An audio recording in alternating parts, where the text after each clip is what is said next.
Hi friends, welcome to my channel. ഇന്ന് ഞാൻ വീണ്ടും ഒരു പൊതിച്ചോറായിട്ട് വന്നിരിക്കണേ. മക്കൾക്ക് വീണ്ടും ഒരു ആഗ്രഹം പൊതിച്ചോറ് കഴിക്കാൻ. എനിക്കും അതേട്ടാ, മക്കൾക്ക് മാത്രമല്ല. അപ്പോൾ ഞാൻ ഒരു വാടല വാട്ടി എടുത്തിട്ടുണ്ട് കേട്ടോ. നമുക്ക് അതിനകത്ത് അല്പം വെളിച്ചെണ്ണ ഒഴിച്ചു കൊടുക്കാം. വെളിച്ചെണ്ണയെ കുറിച്ച് പ്രത്യേക ടേസ്റ്റാണ് ആ ചോറിന്. കുറച്ച് വെളിച്ചെണ്ണ മതി. അത് നമുക്ക് എല്ലാത്തേക്കൊന്ന് പുരട്ടി കൊടുക്കാം. നമുക്ക് ചൂട് ചോറിട്ട് കൊടുക്കാം കേട്ടോ. ചൂട് ചോറാണ് ഏറ്റവും നല്ലത് ഈ പൊതിച്ചോറ് ഉണ്ടാക്കുമ്പോൾ. ആ വാടലയുടെ മണവും എല്ലാം കൂടി കിട്ടും. ഇത്ര അധികം ഇടുന്നുണ്ട് കേട്ടോ ഞാൻ. എനിക്കും മക്കൾക്കും രണ്ടുപേർക്കും കൂടിയാണ്. നമുക്ക് മെഴുക്കുവരട്ടി വെക്കാം കേട്ടോ. പീച്ചിങ്ങയും ചെമ്മീനും കൂടി വളർത്തിയതാണ് കേട്ടോ ഞാൻ.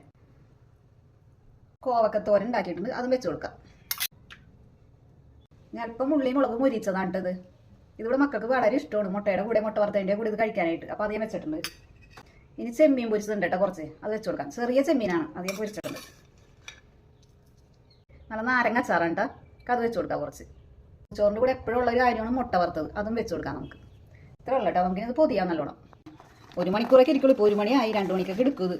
അപ്പോൾ വീഡിയോ കണ്ട എല്ലാവരും എന്നെ സബ്സ്ക്രൈബ് ചെയ്ത് സപ്പോർട്ട് ചെയ്യണോട്ടൊന്ന്. നമുക്ക് നല്ലോണം ഒന്ന് പൊതിഞ്ഞെടുക്കാം കേട്ടോ.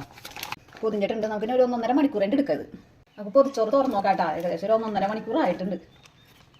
ആഹാ, നല്ല സ്മെല്ല് വന്നിട്ടുണ്ട്. നല്ല വാട്ടിയ വാഴലയുടെയും മുട്ട വറുത്തതിൻ്റെയും മെഴുക്കുവരട്ടിയുടെയൊക്കെ.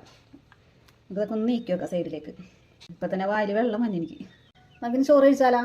അത് ഇത്തിരി ചമ്മന്തിയും പീച്ചിങ്ങ മെഴുക്കുവരട്ടിയും മുട്ട വറുത്തതും കോവക്കത്തോരനും ഇത്തിരി ചെമ്മീൻ പൊരിച്ചതൊക്കെ കൂട്ടി നമുക്കൊന്ന് കുഴച്ച് ഇത്തിരി അച്ചാർ കൊടുക്കാം കേട്ടോ.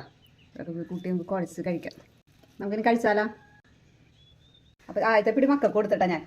പിള്ളേർക്ക് അപ്പം തന്നെ ചോറ് കൊടുക്കാൻ ബഹളം വെക്കുകയാണ്. അപ്പോൾ ഈ വീഡിയോ കാണുന്ന എല്ലാവരും സബ്സ്ക്രൈബ് ചെയ്ത് സപ്പോർട്ട് ചെയ്യണം. അപ്പോൾ ഓക്കെ, ബൈ.